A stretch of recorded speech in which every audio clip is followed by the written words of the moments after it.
दुनिया के 5 ऐसे देश जहां सबसे ज्यादा खेती की जाती है। क्या भारत भी है इस लिस्ट में शामिल? चलिए जानते हैं। अमेरिका के कृषि जगत में मजदूरों और श्रम शक्ति कम होने के बाद भी दुनिया का सबसे बड़ा कृषि उत्पादक देश है। अमेरिका भौगोलिक दृष्टि से काफी बड़ा देश है। यहां चारों ओर बड़े बड़े खेत फैले हुए हैं। अमेरिका दुनिया में सबसे बड़ा अनाज निर्यातक है। दूसरे विश्व युद्ध के बाद अमेरिका का खाद्य उत्पादन दोगुना हो चुका है। भले ही अमेरिका में मजदूरों की कमी हो, लेकिन अत्याधुनिक मशीनों ने यहां खेती बाड़ी को आसान बना दिया है, जिसके चलते देश कृषि उत्पाद का बड़ा हब बन गया है।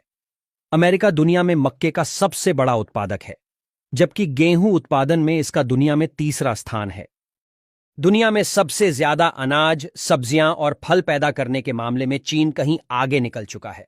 चीन ने अपने यहां ऐसा सिस्टम तैयार किया है, विशेषज्ञों को खेतों में जाकर लोगों को ट्रेनिंग देनी पड़ती है।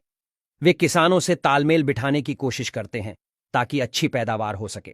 चीन में चावल, गेहूं, आलू, प्याज, हरी बीन्स, ब्रोकली, पालक, गाजर, कद्दू, टमाटर, अंगूर, सेब आदि की जबरदस्त पैदावार होती है। चीन की जीडीपी में 10% हिस्सा कृषि का माना जाता है। गेहूं, चावल और आलू के उत्पाद में चीन पहले नंबर पर भी रहा है। ब्राजील हमेशा से कृषि उत्पादक देश रहा है। ब्राजील की मुख्य फसल गन्ना है। अब ब्राजील में बड़े पैमाने पर कॉफी, सोयाबीन और मक्के की पैदावार होती है।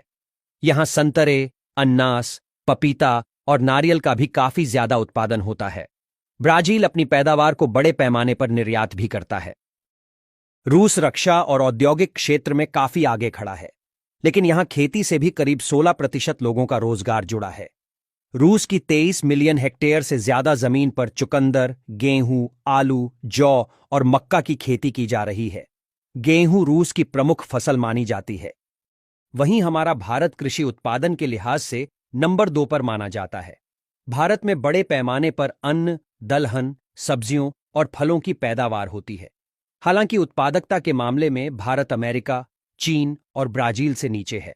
भारत की जीडीपी में कृषि का हिस्सा लगभग 16% का है। साथ ही करीब 49% लोग रोजगार के लिए कृषि पर ही निर्भर हैं। हालांकि भारत में किसानों को उपज से बहुत ज्यादा कमाई नहीं हो पाती है।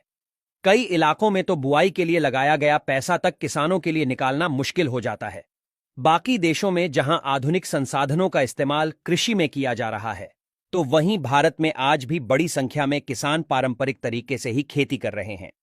भारत के पास चीन की तुलना में अधिक कृषि योग्य भूमि, कुल संचित क्षेत्र और सकल बुआई क्षेत्र है। इसके बावजूद भारत चीन से कृषि उत्पादन के मामले में पीछे है। जहां चीन के पास 120 मिलियन हेक्टेयर भूमि कृषि योग्य है, तो वहीं भारत के पास 156